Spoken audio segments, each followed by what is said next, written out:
Venezuela में अमेरिकी सैन्य कार्रवाई के बाद राष्ट्रपति डोनाल्ड ट्रंप अलग ही तेवर में दिख रहे हैं। वेनेजुएला में की गई कार्रवाई के बारे में बात करते हुए ट्रंप ने 5 और देशों को धमकाया है। उन्होंने ये धमकी विमान में पत्रकारों से बातचीत के दौरान दी है। दरअसल अमेरिकी सैन्य ऑपरेशन के बाद वेनेजुएला के राष्ट्रपति निकोलस मादुरो और उनकी पत्नी को गिरफ्तार कर लिया गया है। उन्हें अमेरिका लाया गया। दूसरी तरफ मादुरो की गिरफ्तारी के खिलाफ दुनिया भर में कई देशों में प्रदर्शन हो रहे हैं। लोग तुरंत मादुरो को रिहा करने की मांग कर रहे हैं। सोमवार को यूएनएससी में भी वेनेजुएला में अमेरिकी एक्शन और मादुरो की अवैध गिरफ्तारी के मुद्दे पर इमरजेंसी मीटिंग बुलाई गई है। हालांकि इस कार्रवाई को लेकर दुनिया भर के प्रेशर के बावजूद ट्रंप के तेवर नरम नहीं पड़ रहे हैं। उन्होंने मैक्सिको, ईरान, कोलंबिया, क्यूबा और ग्रीनलैंड को बड़ी धमकी दी है।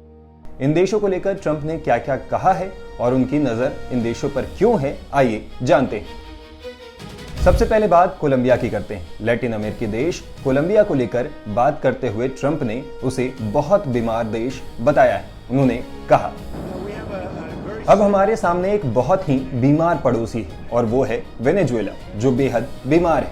कोलंबिया भी बहुत बीमार है, जिसे एक बीमार आदमी चला रहा है, जिसे कोकीन बनाना और उसे अमेरिका में बेचना पसंद है और वे काम ज्यादा समय तक नहीं कर पाएगा। बहुत जल्द हम उन्हें रोकने वाले हैं। वे ज्यादा समय तक ऐसा नहीं कर सकते। उनके पास कोकीन मिल्स और कोकीन फैक्ट्रीज हैं, वो ऐसा नहीं कर सकते। इसके बाद ट्रंप से जब वहां ऑपरेशन चलाए जाने को लेकर पूछा गया तो उन्होंने कहा कि यह अच्छा आइडिया है। पता है क्यों? क्योंकि उनकी वजह से अमेरिका में बहुत सारे लोग मारे जाते हैं। बता दें कि ट्रंप कोलंबिया के राष्ट्रपति गुस्तावो पेट्रो की बात कर रहे थे, जो कि डोनाल्ड ट्रंप के प्रमुख आलोचक है। दूसरी तरफ डोनाल्ड ट्रंप लंबे समय से कोलंबिया पर ड्रग्स की फैक्ट्री चलाने का आरोप लगाते रहे हैं। हालांकि कोलंबिया के राष्ट्रपति शुरू से ही ट्रंप के आरोपों को नकारते रहे हैं। यहां तक कि वेनेजुएला के राष्ट्रपति निकोलस मादुरो की गिरफ्तारी के बाद पेट्रो ने अमेरिका और राष्ट्रपति ट्रंप की जमकर आलोचना की है। उन्होंने इसे दक्षिण अमेरिका की संप्रभुता का हनन बताया है। अमेरिकी राष्ट्रपति ने क्यूबा को भी बड़ी धमकी दी है। उन्होंने कहा कि वेनेजुएला में किए गए ऑपरेशन के दौरान बड़ी संख्या में क्यूबाई नागरिक मारे गए। उन्होंने क्यूबा से चेतावनी भरे लहजे में कहा, क्यूबा हमेशा से वेनेजुएला की वजह से ही टिका रहा है। अब वो पैसा उनके पास नहीं आएगा, उन्हें अब वहां से आमदनी नहीं होगी। आप जानते हैं, बड़ी संख्या में क्यूबा के नागरिक कल मारे गए, बहुत से क्यूबाई। क्या आपको पता है कितने? शव मिल रहे हैं, वे तलाशी में जुटे हुए हैं। लेकिन दूसरी तरफ बहुत सारी मौतें हुई। हमारी तरफ किसी की जान नहीं गई, लेकिन दूसरी तरफ दुर्भाग्य से बहुत सारी मौतें हुई और कल बहुत से क्यूबाइयों को हमने मार दिया। वे वेनेजुएला के राष्ट्रपति को बचाने की कोशिश में लगे हुए थे। बता दें कि क्यूबा लंबे समय से अमेरिका का विरोध करता रहा है। क्यूबा के राष्ट्रपति मिगुएल डियाज कैनेल ने वेनेजुएला पर हमले और निकोलस मादुरो की गिरफ्तारी को लेकर लगातार अमेरिका और ट्रंप की निंदा की है। दरअसल अमेरिका ने साल 1960 से ही क्यूबा के खिलाफ बड़े स्तर पर व्यापार प्रतिबंध लगा रखे हैं। यहां तक कि अमेरिका और क्यूबा के बीच लंबे समय तक राजनयिक संबंध भी नहीं थे। अमेरिकी राष्ट्रपति डोनाल्ड ट्रंप भी बीते कुछ समय से क्यूबा पर आक्रामक दिखे हैं। क्यूबा को धमकी देते हुए उन्होंने आगे कहा, आप बस क्यूबा की बारी का इंतजार कीजिए। क्यूबा में एक कम्युनिस्ट तानाशाह है जिसने पादरियों और ननों की हत्या की है। उन्होंने अपने ही लोगों पर जुल्म ढाए। उनके दिन अब गिने चुने रह गए हैं। हम एक दिन जाएंगे। मुझे उम्मीद है कि 2026 में और हमारे अपने पड़ोस में ऐसे देश होंगे जो अमेरिका के साथ व्यापार करने वाले हमारे सहयोगी होंगे, न कि ऐसे गुंडे या आतंकी तानाशाह जो अमेरिकियों को मारते हैं। ईरान और अमेरिका की दुश्मनी तो जग जाहिर है। दोनों देशों के बीच दशकों से तनाव चला आ रहा है। हालिया समय में ईरान में सरकार और supreme leader Ayatollah Ali Khamenei के खिलाफ प्रदर्शन भी चल रहे हैं। ईरान में हो रहे प्रदर्शनों को लेकर अमेरिकी राष्ट्रपति ने कहा, हम इस पर नजर बनाए हुए हैं, हम इसे बहुत करीब से देख रहे हैं। अगर वे पहले की तरह लोगों को मारना शुरू करते हैं तो मुझे लगता है कि अमेरिकियों की तरफ से उन पर बहुत जोरदार कार्रवाई होगी। बता दें कि ईरान में बीते कई दिनों से सरकार के खिलाफ प्रदर्शन जारी है। इस दौरान पुलिस की कार्रवाई में बड़ी संख्या में लोगों की मौत भी हुई है। इस बीच ईरान में अमेरिका और इजराइल के खिलाफ प्रदर्शन भी हो रहे हैं। इससे पहले भी ट्रंप ने ईरान को लेकर कहा था कि यदि ईरान शांतिपूर्ण प्रदर्शनकारियों पर गोलियां चलाता है और उन्हें बेरहमी से मारता है, जो कि उनकी आदत है, तो संयुक्त राज्य अमेरिका उनकी मदद के लिए आगे आएगा।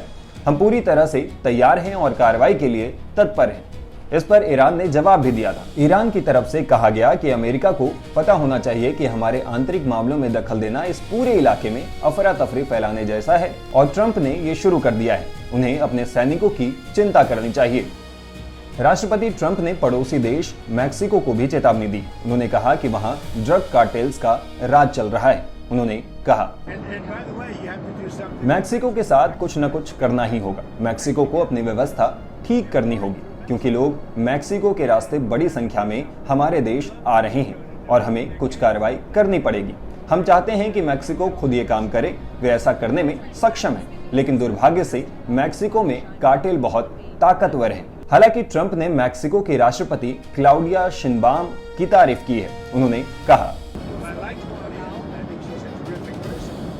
मुझे क्लाउडिया पसंद है, वो बहुत शानदार इंसान है। जब मेरी उनसे बात होती है तो मुझे असहमति जताने वाले लोगों से होकर गुजरना पड़ता है। क्लाउडिया चिंतित रहती है, वो थोड़ी डरी हुई भी है, क्योंकि मैक्सिको को कार्टेल्स चला रहे हैं। आप चाहें या ना चाहें, कार्टेल्स ही मैक्सिको को चला रहे हैं। बता दें कि अमेरिकी राष्ट्रपति डोनाल्ड ट्रंप ने बीते लंबे समय से अप्रवासियों और ड्रग्स के मुद्दे को लेकर मैक्सिको पर हमलावर रहे हैं। ट्रंप ने हाल ही में सिंथेटिक ड्रग फेंटानिल की सप्लाई के खिलाफ मैक्सिको पर 25% अतिरिक्त टैरिफ लगाने की धमकी भी दी थी। ग्रीनलैंड पर भी अमेरिकी राष्ट्रपति ट्रंप की नजर रही है। वो लगातार डेनमार्क के ऑटोनोमस इलाके ग्रीनलैंड को कब्जाने की बात करते रहे हैं। एक बार फिर उन्होंने ग्रीनलैंड को लेकर बड़ा बयान दिया है। ग्रीनलैंड को लेकर किए गए एक सवाल के जवाब में उन्होंने कहा, ग्रीनलैंड की चिंता आप लगभग 2 महीने बाद करिएगा। मैं ग्रीनलैंड के बारे में इतना जरूर कहूंगा कि हमें ग्रीनलैंड राष्ट्रीय सुरक्षा के लिहाज से चाहिए। इस समय ग्रीनलैंड के आसपास हर जगह रूसी और चीनी जहाज मौजूद हैं। राष्ट्रीय सुरक्षा के दृष्टिकोण से हमें ग्रीनलैंड की जरूरत है। मैं आपको बता सकता हूं कि डेनमार्क उसका बचाव नहीं कर पाएगा। आप जानते हैं कि डेनमार्क ने हाल ही में ग्रीनलैंड में सुरक्षा बढ़ाने के लिए क्या किया? उन्होंने वहां बस एक और डस्टबिन लगा दिया है। बता दें कि ग्रीनलैंड एक स्वायत्त देश है जो कि किंगडम ऑफ डेनमार्क के अंतर्गत आता है। इसकी आबादी करीब 57,000 ही है। हालांकि यह देश military defence, rare earth minerals जैसे लोहा, यूरेनियम और जिंक के बड़े भंडार और संभावित नए shipping routes North West Passage के कारण अहम है। ट्रंप बार बार ग्रीनलैंड को अमेरिका में मिलाने की बात कह चुके हैं। अब एक बार फिर उन्होंने ग्रीनलैंड को धमकी दी है। दरअसल वेनेजुएला पर हमले के बाद ट्रंप अब खुलकर दुनिया को धमका रहे हैं। ट्रंप ने एक के बाद एक इन देशों को खुली धमकी भी दी है। हालांकि इन देशों पर वो किस तरह का एक्शन लेना चाहेंगे, इसके बारे में उन्होंने अब तक कुछ साफ नहीं बताया है। इस वीडियो पर अपनी राय हमें कमेंट बॉक्स में लिखकर बता सकते हैं। इस तरह के और भी वीडियोस के लिए टाइम्स नाउ ऑफ भारत के डिजिटल प्लेटफॉर्म के साथ बने रहें। शुक्रिया।